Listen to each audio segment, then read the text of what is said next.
call the Ghost. Holy crap, Sam is back, baby! And they got Ironside too! This must be hinting at something big. Sam Fisher, elite covert operative. Okay, they're putting Fisher in some mobile game, but whatever. I'm sure some kind of announcement for a proper Splinter Cell is coming any day now.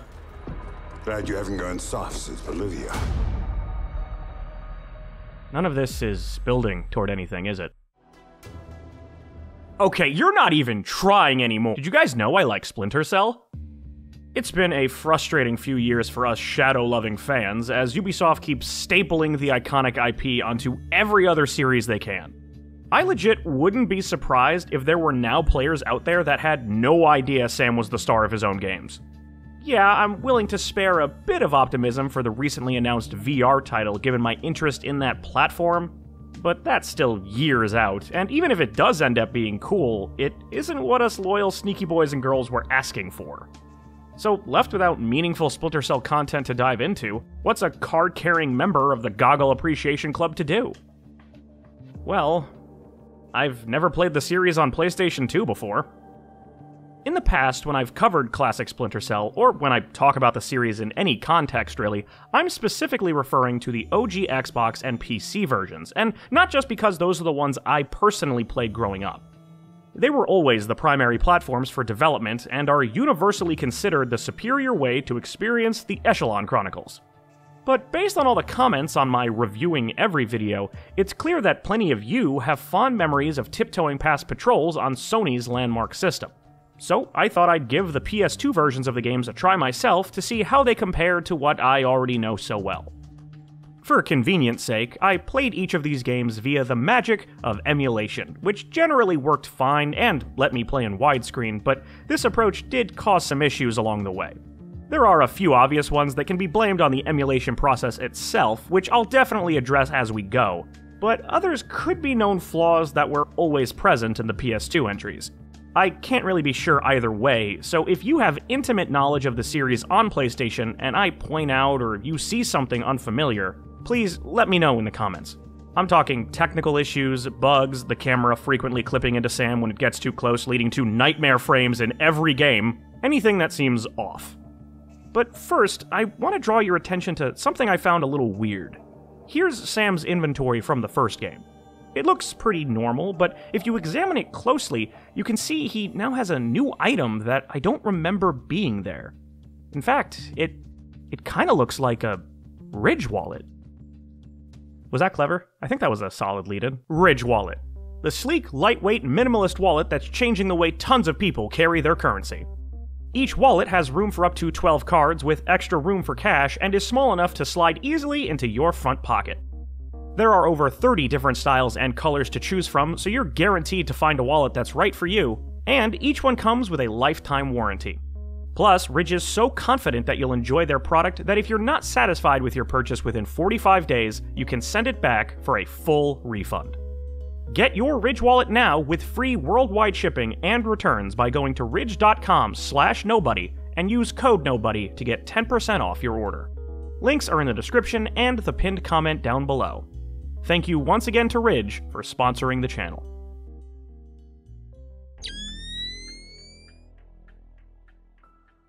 Upon booting up the first Splinter Cell for PS2, I immediately noticed something different, which was a brand new opening cinematic that kicks off Third Echelon's maiden voyage.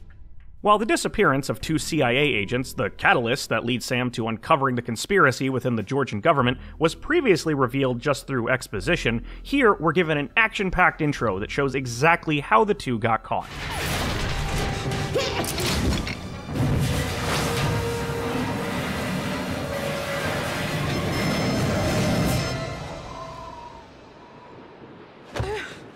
It's not a bad opener, and is definitely a more exciting way to start, but this is all bullshit. Not only are Blaustein and Madison, the two agents in question, more the go undercover type of spy, they weren't captured together, and this is backed up by data sticks present in this very game that weren't removed or rewritten.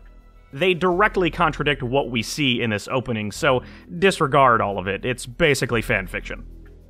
We also get to see what Sam does in his downtime, which involves deep-sea diving and petting sharks without any breathing gear. Though I guess the NSA is cool with letting him borrow top-secret equipment because he has his trademark goggles. He's then pulled away from his unnecessarily dangerous vacation where his first true assignment begins. The intro isn't the only new cinematic, in fact all of them were redone, though I personally find their updated style a bit off. The movements are more robotic, the lip-syncing is pretty bad, and the few added attempts to make Sam seem more cool, like the whole swimming with sharks thing, gives me some Mission Impossible 2 vibes. They're fine, but I don't think changing them was all that necessary. On the technical side, the game looks alright, though the lighting isn't as good as what I'm used to. Shadows aren't as well defined, sources of bright light like fire or the floor of the CIA's mainframe cause this incredibly blurry image, and character models remain somewhat lit even when put in shadows, which is constantly distracting. However, take these particular complaints with a fistful of salt, because these issues can likely be blamed on emulating. In particular, the body's remaining lit bug is a known problem when playing this way, and took a fair amount of tweaking to tone down, so if one lighting issue can be blamed on emulation, there's a fair chance the rest can be too. Surprisingly, there are a couple small quality-of-life improvements present in the gameplay, some of which I always thought were first introduced in Pandora Tomorrow. In the original, the only way to know whether a door was locked was to try opening it, and if you needed to use your lockpicks, you'd have to select them from your inventory first. On PS2, lockpicking is now an option in the action menu, making the process faster and less clunky. There's also the added convenience of door codes appearing on screen when using keypads, and I noticed that cameras were made a bit bigger with a bright green lens, helping them stand out from the background. Small changes, yeah, but appreciated ones. Now we have to get into level design. Without a doubt, the biggest difference between this version of Splinter Cell and the one that came out on Xbox or PC are how missions are laid out, and it's here where the PS2 version suffers. It's worth noting at this point that Splinter Cell wasn't a multi-platform release when it first came out. It was actually exclusive to the Xbox when it launched in 2002, only coming to other systems months later, and since Sony's console was significantly less powerful than Microsoft's, sacrifices had to be made. And while every level present in the original release is technically here, there's not a single one that isn't noticeably compromised. In order to cram each mission onto this system, content had to be slashed apart and stitched back together. This results in each environment feeling condensed and more cramped, somehow making the already pretty linear level design even more restrictive. If, like me, you're familiar with the other versions of Splinter Cell, you'll notice a ton of missing rooms, doors, windows, and guards as you're creeping around, with most open areas made smaller or converted into multiple hallways. A few examples of standout changes include: only one enemy breaches the office in the Defense Ministry instead of 3, the entire opening chunk of the CIA mission is missing, replaced with a cutscene of Sam using an ID badge to stroll on in, and the intro of the palace now has Sam entering through a tunnel and navigating an extended hedge maze. If the PS2 game is all you know, then you wouldn't notice any of this, but to me, the looming feeling that something was missing was ever present from start to finish. One thing everyone would notice regardless is the amount of loading.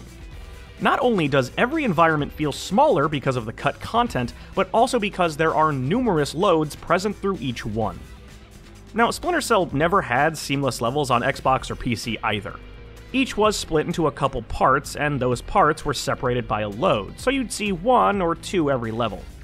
But on PS2, each level is chopped up even more, so on average, you'll be stopping to stare at a loading screen 4 or 5 times a mission. This not only hurts the flow of the game, but makes each area seem like a collection of bite-sized sneaking challenges instead of believable locations. I've been focusing on what's missing, but there is one noteworthy addition to the PS2 version of Splinter Cell, and that's an exclusive assignment that sees Sam infiltrating a Russian power plant. I've always been aware of this extra level, but this is the first time getting to play it for myself, and going in with that totally fresh perspective, I think it's alright.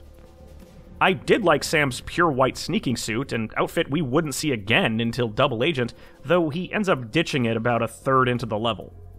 This place still has the same limitations I previously mentioned, so it still feels pretty claustrophobic and has too many loading screens, but these issues don't stand out nearly as much since, unlike the other levels, I have nothing to directly compare it to. One weird thing this mission does, though, is change the timeline of Junior Wilk's death. In all other versions, he dies extracting Sam from the Kalinatech building, but here, he's instead gunned down doing the same thing at the power plant. The issue with this is that there are multiple lines of dialogue during the level itself that go out of their way to tell you that the Osprey can't land and that Sam will have to escape by hitching a ride on a train. But then this cutscene plays that disregards all that and shows the Osprey landing anyway. I don't know why you'd bother to write a bunch of lines to explain why that's impossible when it's clearly not. So, yeah, Sam's debut on PS2 isn't all that great, and pales in comparison to what was offered elsewhere.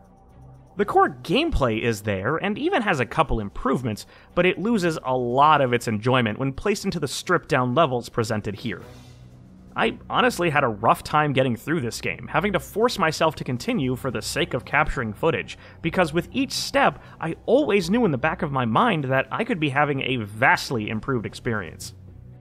With an impression like that, I can't say I was excited to continue onward to the sequels. But continue I did.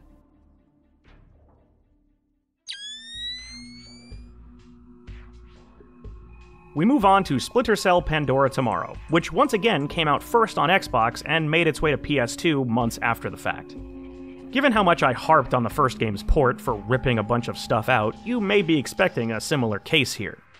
However, this version of Pandora Tomorrow seems to have been made with the respectable goal of keeping in more of the content Xbox users got to play. And while that is an admirable pursuit, the end result is still far from ideal. There are no differences with the story this time, the cutscenes here are the same as before. In fact, that's true of every entry going forward, so this is the last time I'll be mentioning plot-related stuff. I, for one, am glad Sam got over his weird shark-fondling hobby, but having the same cutscenes in the case of Pandora means the return of the unsettling rubber people. The controls also make the transition intact and work fine, though there are a few quirks here that are unique to this version. There's an added minigame that comes with defusing mines in the 2 jungle stages, and there are performance stats at the end of each level, a first for the series. On the less than ideal side of things, the blinking light meter that previously informed the player where it was safe to hide bodies, while still present, now doesn't actually blink until after the body has been placed. It's not a big deal because you're probably hiding them instinctually, but it is odd. I also ran into a couple never-before-seen bugs like this ladder climbing glitch and the death animation for a guy I shot simply not working, but these may be the fault of emulation and were ultimately harmless. I said at the start of this section that there was an effort made to have the PS2 release of this game more in line with the others content-wise, and that is true. That's not to say every piece of every level is intact, far from it, there are still missing rooms, windows, guards, etc., but they managed to maintain the same basic A to B structure without ripping out massive chunks. Things still feel condensed to a degree, with larger areas tightened up or converted into a couple smaller pieces, but it's like 85% there structure-wise. Though, while the layout of missions maintained decent parity with what's available on Xbox or PC, I still noticed plenty of differences compared to what I'm used to. Examples include an extra line of dialogue from Sam before infiltrating the embassy. The situation is getting worse in the embassy. They seem to be killing hostages now. They seem or they do? The removal of the Frenchman discussion in the cryo lab, though rest easy, the orange juice line is intact. Let me just finish my orange juice. Lights are off by default in certain rooms that previously had them, making stealth easier. On the train level, a passenger actually leaves his cabin now. The front entrance of the store in Jerusalem gets blocked by a gate, forcing you to exit out the back. There's a totally new opening section in the first Indonesia level before Sam meets up with Shetland. And the elevator climb in the LAX finale has you taking a longer side path instead of simply using the cables like before. None of this is bad per se, just different, and if these tweaks were all to talk about, then I'd happily declare this a lesser, but still fine way to play Pandora Tomorrow. But I can't. Just like last time, the lesser hardware of the PS2 presents a problem, and trying to stuff more content onto a system that had trouble handling it before leads to an increase in loading screens. Levels are even more segmented, leading to frequent interruptions while you wait for a load. You'll typically only be playing for a handful of minutes before BAM! Please wait while we prepare the next segment. Add on top of that regular prompts for checkpoints and saves stopping you in your tracks, and the pacing of Pandora Tomorrow takes a nosedive. You may as well have someone snatch the controller out of your hand at regular intervals, cause it's essentially the same effect. Outside of the campaign, it looks like Spies vs. Mercs made the transition to PS2 intact. I'm basing that on my time with the tutorial, exploring a handful of maps on my own, and looking up some old gameplay footage. But from what I can tell, it doesn't seem like any noticeable corners were cut, so at least owners of Sony's console got the same great multiplayer everyone else did. The effort made to make this a more faithful port of the Pandora Tomorrow experience other players got is enough for me to say that Sam's second outing fares better than his first on PS2, but it comes at a cost. Levels aren't missing as many elements as OG Splinter Cell, but things are still missing, and the obnoxious number of loading zones that constantly halt all momentum make Pandora feel like a chore to get through. It might be better than the first game, but it's not like that was all that high of a bar to clear. My expectations aren't exactly soaring right now, but let's see how the best-selling console of all time handles one of the greatest games of all time.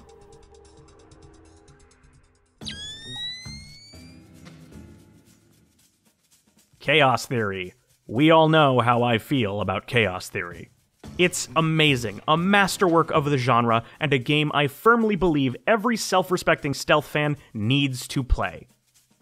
On Xbox and PC. But what about the PS2 version, which came out right alongside the others this time?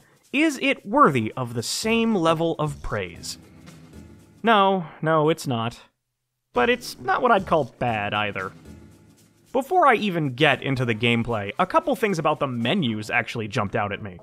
For some reason, there's an added sound effect when moving between options, and somebody thought the most appropriate noise players needed to hear when doing so was that of an oil drum being whacked by a baseball bat.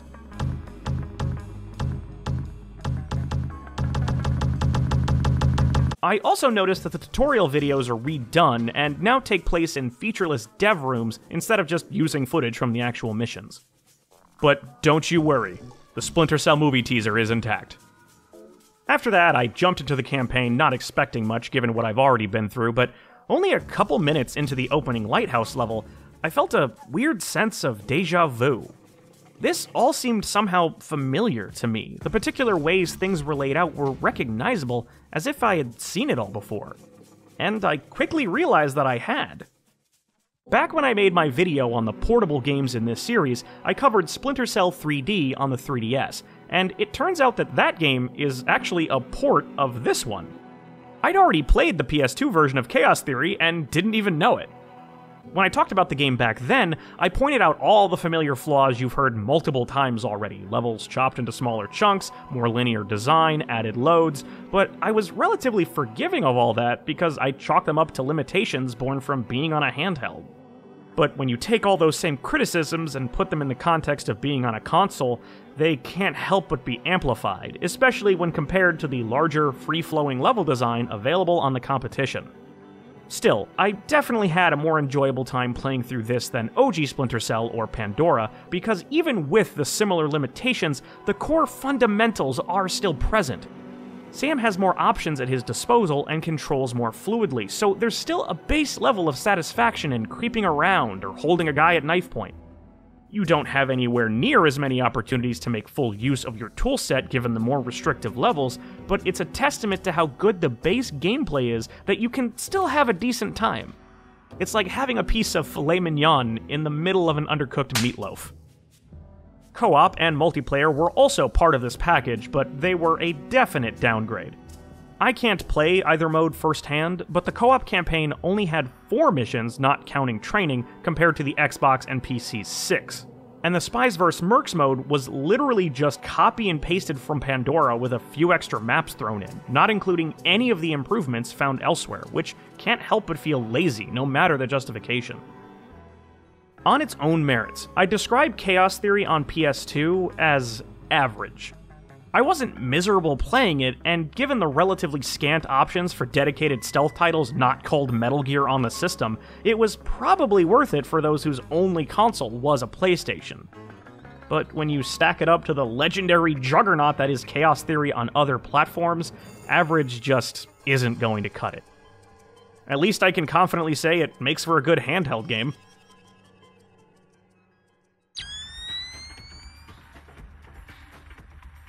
Alright guys, I'm honestly ready to be done with this whole thing. Playing objectively worse versions of games you know and love is surprisingly draining, but I've come this far, and I only have one entry left. So let's get this over with and see how Double Agent, or more accurately, Double Agent version 2, stacks up. Well, I'll be damned, they finally got it right. What the fuck? Double Agent for PS2 is hands down the best Splinter Cell game available on the system. It delivers an almost identical campaign experience to what's found on Xbox with only minor alterations in the form of the usual level tweaks.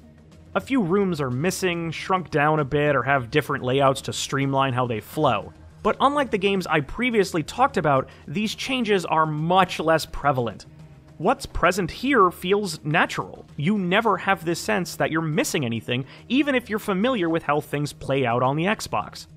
Really, the most meaningful difference I noticed here was in the JBA missions. Normally, Sam's goggles are constantly malfunctioning due to some kind of interference within the compound, making them less useful. But on PS2, this effect is toned down to the point of being non-existent. I don't know if this is intentional or another emulation bug, but I much prefer it this way, as I always thought that whole effect was dumb and got in the way. The PS2 also has 2 bonus missions accessible outside of the campaign, and even though they're non-canon to the rest of the story, when I saw there was brand new, never-before-seen content available to me, I was pretty excited. Unfortunately, I quickly realized that these 2 missions weren't actually new at all. Both the ship and bunker levels are just recycled from Essentials, the PSP title, so they're pretty short. They naturally feel better to play with an actual controller, and to the devs' credit, they do try to freshen things up by recontextualizing each. The ship level is turned into a rescue mission that has Sam looking for his daughter and punishing her kidnappers. It's actually a pretty cool idea, as this can easily be interpreted as a dream or fantasy of Sam's as he imagines himself saving his now-dead child using the backdrop of a past assignment. The bunker sees Sam escaping from captivity with some kind of hallucinogenic running through his system. This sounds like the beginning to some great Alice in Wonderland mindfuckery, but all we get are a few periods where the screen becomes all blurry, making it difficult to see. There is one room that gets turned upside down and you have to navigate through it, and a single hallway that's seemingly underwater, but that's about as weird as it gets before it all just ends. There's not much reason to play either of these bonus maps more than once, and neither lives up to the potential of their setups, but I appreciate the attempt. Oh, and there was also the co-op and Spy vs. Spy multiplayer, neither of which I can play, but seem to be the same as they always were. Neither iteration of Double Agent has ever been my favorite Splinter Cell, but as far as the series on PS2 is concerned, Double Agent is the best by far. It has pretty much all the same content as Xbox without any major sacrifices made to get it running on the hardware. Instead of corners being cut, they were simply sanded down a bit. It's such a leap in quality compared to what came before that I can't help but suspect that's the reason why some people consider this their Splinter Cell of choice. When you've had to endure the consistent mediocrity that was the first 3 titles, a good game such as this can easily look like an amazing one. I'm sorry it took so long, PS2 owners, but at least you were able to go out on a solid note. Look, I know this whole video has been on the negative side, but man, the PS2 Splinter Cells, with one exception, really aren't all that good. If they were all you knew and you have that powerful nostalgia for them, then you'll probably disagree, but having grown up with the superior and more complete versions of the games, making my way through these felt like playing some aftermarket bootlegs. And if you don't believe me and want a second opinion on the matter, when they officially put out the Splinter Cell Classic Trilogy for PS3, they used the PC versions, which I think speaks volumes. There's absolutely no reason to play any of these games for PS2, even Double Agent, especially nowadays when there are better options that are more easily accessible. Since my reviewing every video 2 years ago, every single Splinter Cell, all the way from the first to Blacklist, were made backwards compatible on Xbox One, with the benefit of enhancements like smoothed out frame rates. If you're more the keyboard and mouse type, you can find most of the series on Steam, and they generally work great with only minor tweaks needed, though avoid Double Agent at all costs. It's a broken mess. Even Pandora Tomorrow, the entry that was notoriously borked on modern PCs and as a result was never sold digitally, can be easily played now. You can download its full single-player campaign with fixes pre-applied over on ModDB. It runs great. I'll even link it in the description for your convenience. Despite most of my time getting footage for this video feeling like kind of a slog, it was at least a little interesting to see how things I was so familiar with had to be altered to fit within technical limitations. This whole journey has been sort of educational, I guess. And for those of you wondering, no, I have no plans to ever cover the GameCube versions of Splinter Cell because that would be redundant. They were pretty much identical to what was found on PS2. With all that said, please be sure to rate the video if you enjoyed it, leave a comment down below letting me know what you think of all these games, and be sure to subscribe to the Critical Nobody channel for more content in the future.